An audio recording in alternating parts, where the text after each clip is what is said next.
lovely friends, it's Margaret, and today we're going to be talking about the most disappointing book moments of my decade.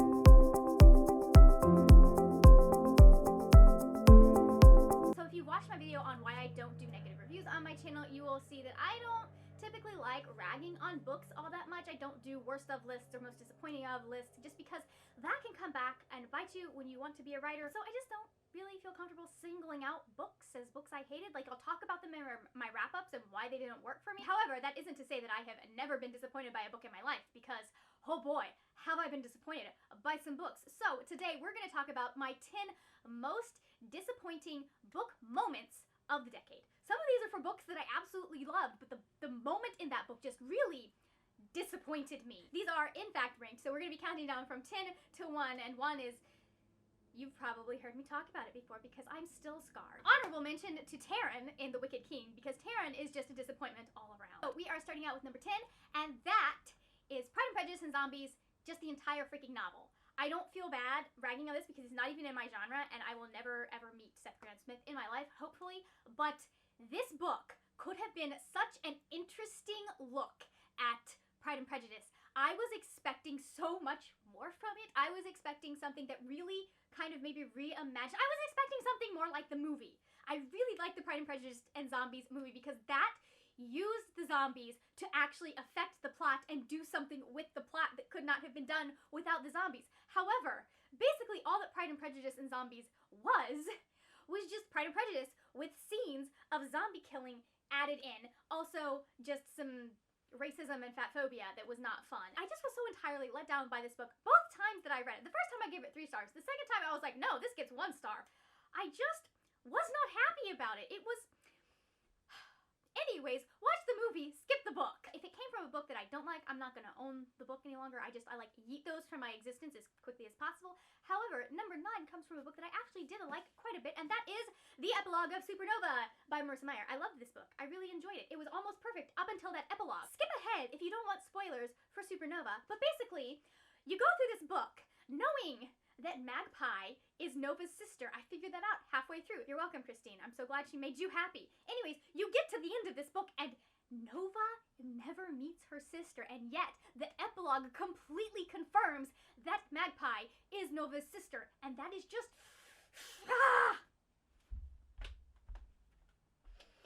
Why? Why would you do that to us? And also, she does it in such a way that it's like, well, is there going to be more in this series? Because she said there's not going to be more in this world, and yet it seems like she's setting up for something else. Is she going to do like a Marie Lu / Alexander Bracken thing where she does like a 5 years later book when Magpie is a teenager? I don't know. I'm just not happy about it. I gave this book like, I think I only gave this book 4 stars. Anyways, really love the rest of the book. I just was very disappointed by the epilogue. So, disappointing moment number 8 comes from, I believe it is Spyglass, the final book in the Glass series by Maria V. Snyder. Now, I absolutely loved her study series. It was so good. I'll give you a time to skip forward if you don't want spoilers for this one, but I will say, like, I just skipped this series, honestly. I would, because there's just some stuff that goes on. Like, I don't understand how she thought the romance that she did in this series was okay, but it wasn't okay, like, at all. Spoilers starting now. I was so disappointed that the romance was between the main romance, that we have not been, like, we spent 2 books with her hating this guy, but the main romance is between her and, I don't even remember his name, but the dude, the bad guy from Fire Study, who tortured her and almost killed her, and then gets his memory completely wiped. Like, oh, so now it's okay to be around him? Now he's a good person? I just, like, you know, I could have seen if from the beginning of the series he'd had that come to Jesus moment and spent 3 books working to be a better person and working to change things. You want to know a book that does that really well? Hold on. This series takes an awful person, really, and just changes them and shows that they are actually working towards being a better person. But no, not the Glass series. We just were like, we're gonna wipe his memory, and now it's okay for them to be happy. I don't understand this. I held on to that series because I thought I was gonna reread it, and I might still reread it when I read more of her stuff, but I'll get it from the library because that's just, I don't like shipping people with their abusers. I just don't. Moment number 7 is coming from Mastiff in the Tamora Pierce books. This is by far not the worst thing you can do for a romance, but I was not exactly happy to have a third book love interest, especially considering that we'd had such a great romance in the first 2 books, and I was really rooting for it. I won't say that I just remembered another really disappointing moment. So just Mastiff, the ending of Mastiff, I guess, because I did love Farmer. He was a good character. I will say that if we were gonna have a love interest come in the 3rd book, he was a good choice. I liked him. I loved him as a character. I just wish we'd had him from book 1. I like to root from book 1 until the end of the series for a couple, not to be like, oh, here's a couple that I really like, and then, oh, here's this other guy swerving in and doing the thing. Also, I forgot that there was something that a character does that was very disappointing and made me sad. But like, I'm gonna be honest, the love interest thing bugged me more. However, I do recommend this series because not everyone is crazy like I am and needs the romance to be solid through the entire series. Some people are okay with the fact that the love interest doesn't show up until book 3. If it had been book 3 and there had been more books for us to really root for him, I probably would have had less of an issue with that. But yeah, no. It made me sad. I'm sorry, Tamora Pierce. I don't know that we can trust my judgment considering that my favorite Tamora Pierce romance is the Immortals romance, and he is twice her age. I still haven't made my peace with that, but I'm also not changing my mind because I love them. Disappointing moment number 6 is the ending of Empress of All Seasons. This was never going to be a 5-star book for me, just because stuff happened towards the end that I was like, well, at best, this is going to be a 3-star book. At best. However, then the author went and summarized the entire freaking ending. Like, it's just a chapter of summary saying what happens with the character. I was like, you could have had a whole series through this. Like, the book itself felt rushed from the beginning. There just wasn't enough time to connect with the characters. There was so much going on with the plot, and it was just like we had just moments of this competition that she was trying to win, and then a lot of other stuff.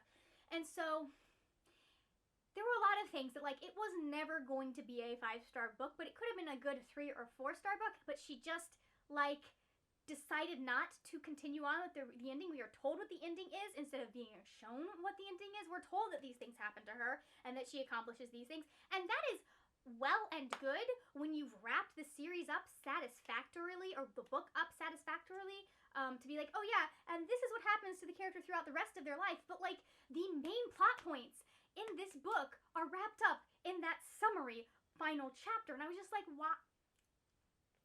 I don't understand. Who thought that was a good idea? So yeah, it's probably, I think it might be the most disappointing book of my year. Not that it was a bad concept, it had so much promise, but just, it was an interesting book to buddy read though, because at least my buddy and I agreed on the fact that it was disappointing. Alright, moment number 5 comes from the Mistborn series. Go ahead and skip ahead if you don't want spoilers, because this is going to be spoilery. Alright, now that the people who haven't read the series and who care about spoilers have skipped ahead, I am not a fan of tragic romances. I'm just not. And the fact that both Vin and Elend end up dying at the end of this series just broke my heart. Like, if this had been the first Brandon Sanderson series that I read, I probably would have been like, nope, never touching the man again. However, I'd read other books of his that I liked. The Steelheart series is still, at the moment, my favorite series. Skyward is trying to take that place, but despite its flaws, because Steelheart has some flaws, namely in David's obsession with women, but I think he tones that down a little bit in books 2 and 3, so it's better. However, I just was not happy about Vin and Elend dying. And what could have been a 5-star book, a 5-star series, just got ruined by this. However, it did not make my most disappointing moments of the decade, although it could have been very, because he did pull something very clever at the end with what he did with Sazed, and the fact that Sazed was actually the hero of ages. I liked that. I liked that twist. I just didn't like that Vin and Elend had to die. I am really liking the second Mistborn trilogy, or series. I think it's going to be a quartet at this point. Better, though. So, moment number 4 comes from Queen of Air and Darkness by Cassandra Clare. if you haven't, go ahead, skip ahead. It's fine. I was so mad that she teases a proposal between Jace and Clary for 2 books, talks about it, deals with it, and like it is there the entire time. The fact that Clary has rejected Jace's proposal, even though she does not want to have done it because she thinks she's going to die. And once we figure out that she's in fact not going to die, I was thinking, well, maybe we will in fact get that proposal. Like, I'm not saying. And so, I mean, we do get the proposal. If you read the first edition of Queen of Air and Darkness, there is a proposal scene in that as a short story that is included later. But you have to have that particular volume. And I'm mad that it was a side thing when Jace and Clary were the heart of the first series. Like, you're telling me that with that thick book, that ridiculously long, needed some more editing book, you couldn't have slipped in that little short story into the main novel? You're telling me that? Why are you doing Jace and Clary so wrong? I get they're not popular anymore, but like, can you tell I'm getting heated? It made me angry. And so, like, Jace and Clary were the reason I read City of Bones and continued on with that series, despite the fact that City of Ashes and City of Fallen Angels tried me. Like, they were who I was rooting for. And to take your main couple and disrespect them that way, I was just so mad. Because, like, the next book is 5 years in the future. Do you think Jace and Clary are going to wait 5 years to get married? I don't think so. Maybe not 5 years. I'm thinking it's 5 years because the main character is 13 or 14, so it's going to be a few years in the future. Do you think they're going to wait a few years to get married? No, they're not. We're going to start this new, and they're going to be married, and we're going to have missed all of these fantastic moments. I'm not saying I wanted less of the other couples from the original series. I'm saying I wanted more of them.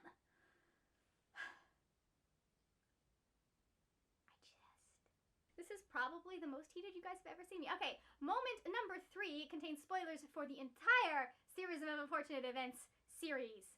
So skip ahead. Moment number 3 was The End by Lemony Snicket. Just the entire book. Like, the book wasn't bad. It was a good book. It just... My issue with the way he wrapped up that series is that we had 12 books where Lemony Snicket is teasing these things and putting all of these plot lines in, making this very intricate, like, convoluted scheme thing that's going on, and then he just freaking drops the ball for the end. Like, he goes, I don't care about 90% of these plot lines, we're just gonna do something with Count Olaf and this random infant, and Were you tired, Daniel? Were you tired of writing this series? Is that why you did this? Because you were going real good for the first 12 books. And then he just drops the freaking ball with the end because he's just like, I'm just gonna wrap all of this up and there's not going to be, like, I'm okay with realistic endings, but at the same time, I would like some happiness in my realistic endings. And basically, the end of the series is the Baudelaire kids going off to be alone some more. Like, could we not have found these children some parents to take care of them? I just was so mad. I was mad about that. I was mad about the fact that, like, all of this stuff that I had been waiting for the answers to, he's like, oh, well, actually, in fact, the answers to these questions that we've been asking for 12 books don't matter. What the fork? Anyways, moment number 2 comes from the Monsters of Verity series. Spoilers, again, for major character death in our Dark Duet, so skip ahead if you need to. Anyways, so I love the fact that my most disappointing and second most disappointing moments are basically the same thing, only the other one hurt me more, and that's the only reason it is higher on the list, but Kate dying.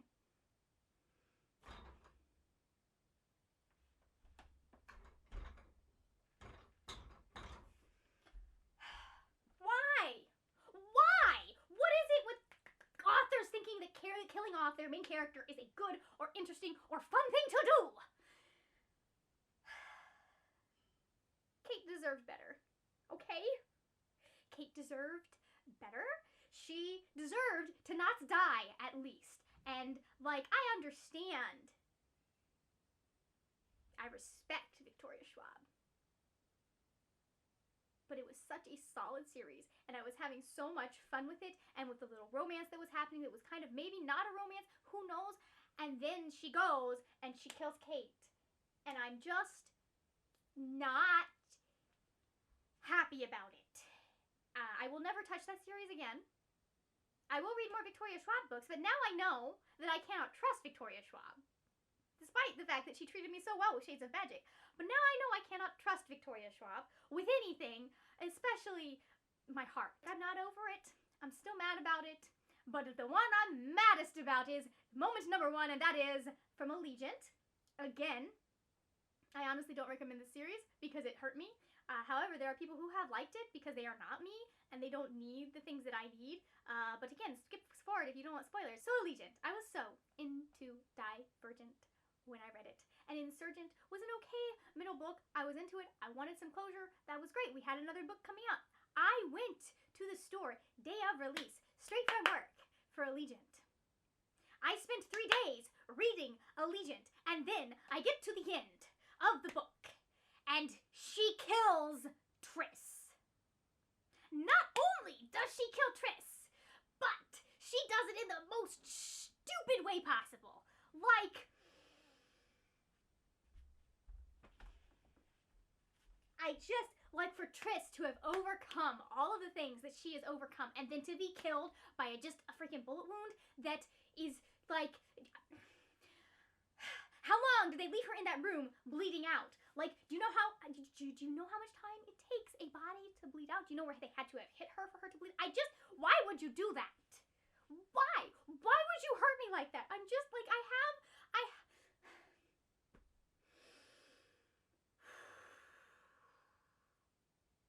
it's been 6 years. I'm still not okay. I'm still mad. I will never in my life touch another Veronica Roth book. Never. Not a just no. Like, I do not trust her. She has hurt me, and I am mad about it.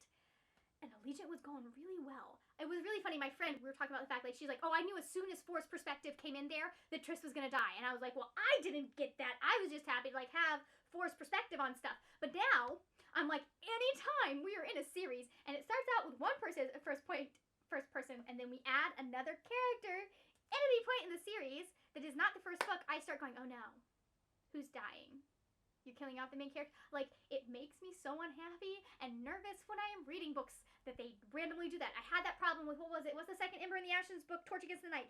Torch Against the Night. They added another narrator, which I approve of now that I see what she's doing with it. But reading that book, I was like, oh no, which of them is going to die? Anyways, so yeah, that was the most disappointing moment I have ever read in any book ever. The rest of the book was, like I said, the rest of the book was good. I was enjoying it, and then she did that. So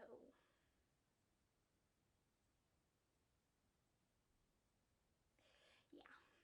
If you're wondering what my least favorite book of all time was, it's Allegiant, and I hate it so much. I understand some people like that series, and some people are okay with endings like that. I don't read for endings like that. I read for endings where everyone survives, or at least the main character and the love interest survive. The rest, everybody else is irrelevant. They can die.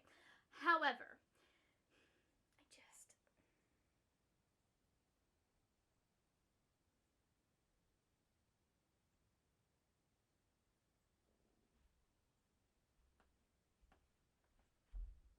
anyways, those are the most disappointing book moments of the decade for me. If you have a most disappointing book moment, go ahead and leave it in my comments. I would love to hear yours. Just maybe no spoilers if you don't think I've read the book. If you've heard me talk about the book, go ahead. Spoilers, but if I haven't, if you're not sure, don't spoil me, please. Thank you so much for watching. If you enjoyed this video, please give it a thumbs up. I probably will not make another video like this unless I'm still making videos in 2030.